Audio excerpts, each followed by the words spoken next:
शक्ल देखकर तो एक बार को आपको लगेगा कि इन्हें कोई चौकीदार भी नहीं बनाएगा, लेकिन कैसे बने सबसे बड़े खलनायक बॉलीवुड के।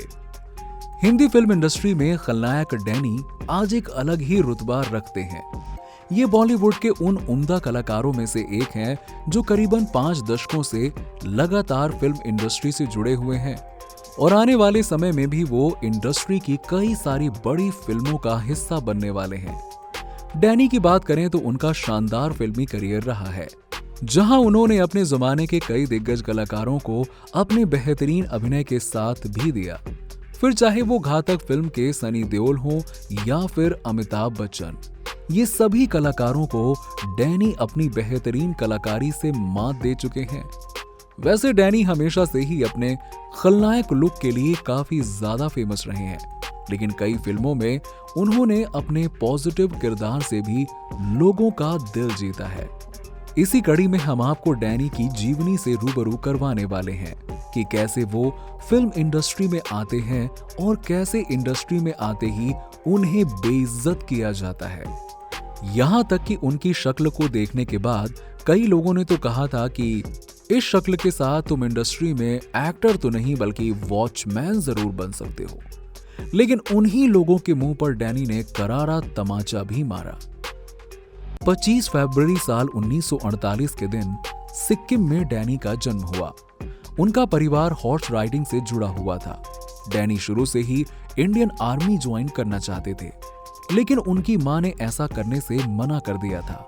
एक्टर डैनी ने अपना करियर हिंदी फिल्म इंडस्ट्री में बनाने की सोची, लेकिन हिंदी फिल्म इंडस्ट्री की तरफ जब उन्होंने रुख किया तो यहाँ पर इनका स्वागत नहीं हुआ, बल्कि इनके शक्ल और रूप रंग को देखने के बाद कई लोगों ने यहाँ तक कह दिया कि इस शक्ल के साथ अगर तुम एक्टर बन गए तो हम ही इंडस्ट्री छोड़ देंगे।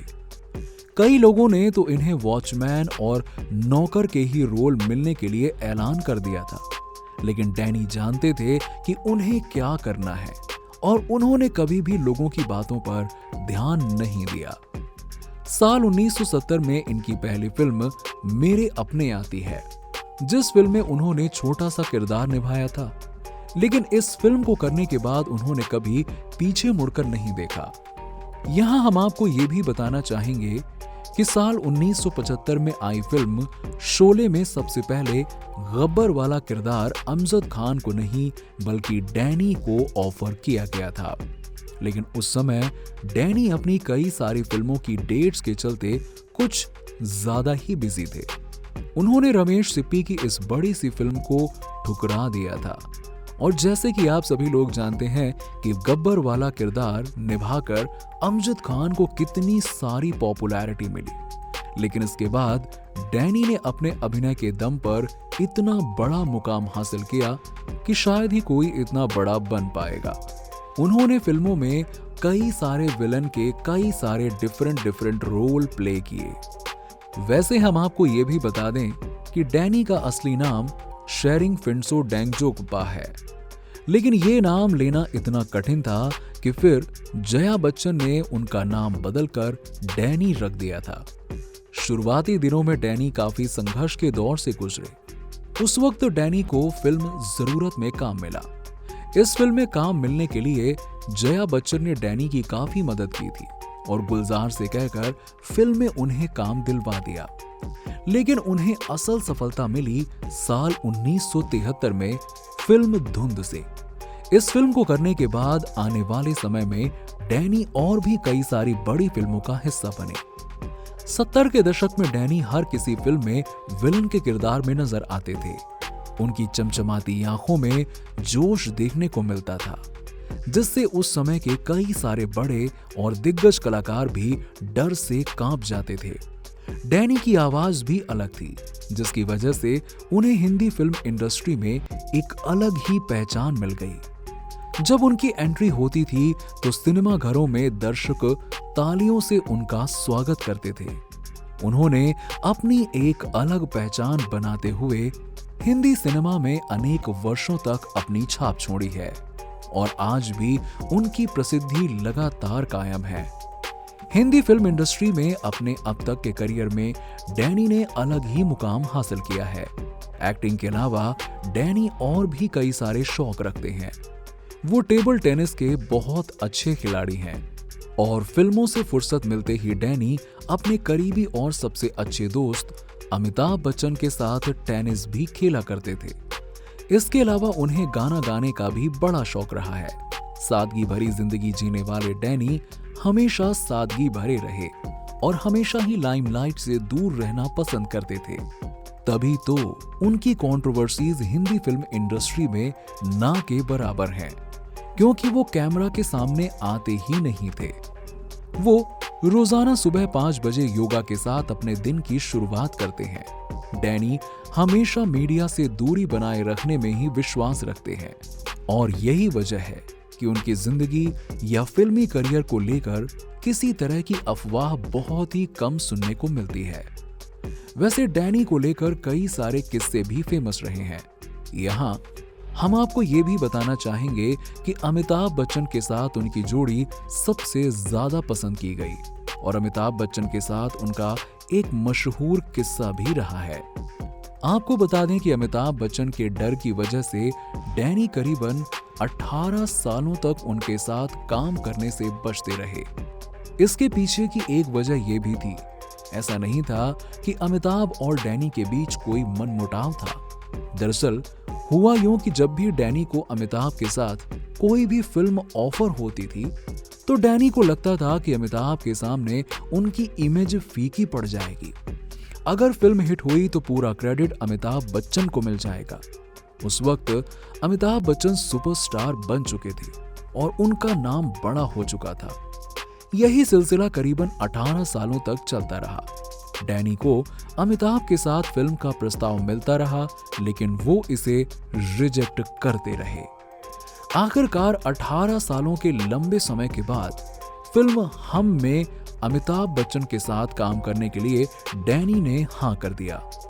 इस फिल्म में अमिताभ बच्चन, डैनी के अलावा और भी कई सारे कलाकारों ने काम किया, जिनमें गोविंदा और रजनीकांत समेत कादर खान, अनुपम खेर जैसे कई बड़े सितारे नजर आए थे। ये फिल्म सुपर डुपर हिट हो गई थी।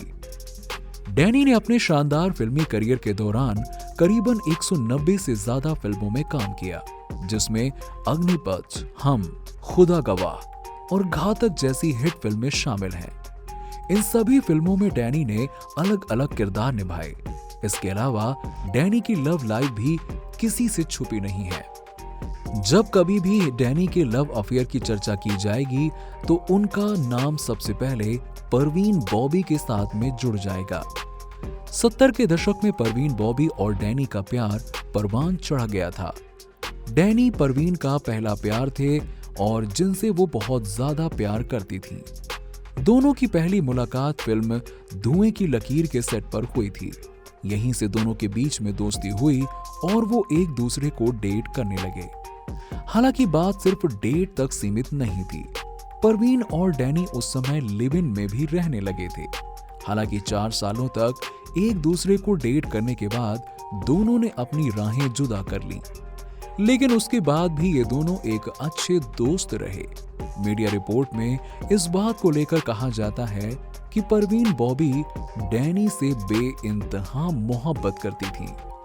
अलग होने के बाद भी वो उन्हें खोना नहीं चाहती थी, इसलिए ब्रेकअप के बाद भी दोस्ती का रिश्ता बनाए रखा।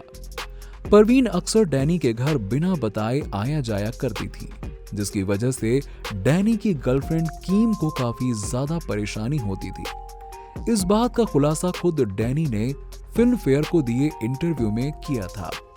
डैनी का इस पर कहना था कि 4 सालों तक एक दूसरे को डेट करने के बाद मैंने किम को डेट करना शुरू किया, तो वहीं परवीन बॉबी ने कबीर बेदी को। वो अक्सर मेरे घर आया जाया करती थी और हम भी उनके घर आया जाया करते थे। हालांकि डैनी और परवीन बॉबी ब्रेकअप के बाद भी अच्छे खासे दोस्त थे और दोनों का घर आसपास ही था, इसलिए परवीन बॉबी अक्सर उनके घर आती जाती थी, जिससे डैनी की गर्लफ्रेंड किम को काफी ज्यादा तकलीफ होती थी। तो वहीं दूसरी ओर डैनी ने अपने एक पुराने इंटरव्यू में बताया था कि परवीन बॉबी उनसे बहुत ज्यादा प्यार करती थी और वो उनसे बेहद करीब भी थी। वो किसी भी कीमत पर उन्हें छोड़ना नहीं चाहती थी। ये बात महेश भट्ट को भी पता थी, जो उन दिनों परवीन बॉबी को डेट कर रहे थे। महेश ने डैनी से ये तक कह दिया था कि वो परवीन से बात करते रहें। हालांकि एक दिन ऐसा भी आया जब परवीन बॉबी अमिताभ से डरने लगी थी, जिसके पीछे की वजह डैनी ने बताया कि परवीन बॉबी एक बीमारी से लड़ रही थी, जिसकी वजह से वो अमिताभ से डरती थी और ऐसा लगता था कि अमिताभ उन्हें मारना चाहते हैं। एक इंटरव्यू में अमिताभ ने मेरी तारीफ की, जिसकी वजह से परवीन बॉबी ने मुझसे रिश्ता तोड़ दिया था और मुझे घर भी नहीं आने देती थी। तो दोस्तों, कुछ इस तरीके की कहानी अभिनेता डैनी की रही है। उनका एक शानदार फिल्मी सफर रहा है और करीबन पिछले 5 दशकों से लगातार उन्होंने हिंदी फिल्म इंडस्ट्री की कई सारी बड़ी फिल्मों में काम करते हुए लोगों का भरपूर मनोरंजन भी किया और आने वाले समय में भी उनका जलवा देखने को मिलेगा। आने वाले समय में ये और भी कई सारी फिल्मों का हिस्सा बनते रहेंगे और ऐसे ही दर्शकों का भरपूर मनोरंजन करते रहेंगे। आपको ये वीडियो कैसी लगी? नीचे हमें लाइक और कमेंट्स के जरिए जरूर बताइए। ऐसे ही और भी इंटरेस्टिंग वीडियोस के लिए देखते रहिए फिल्मी टॉक, हर उस चीज के लिए जो आप जानना चाहते हैं।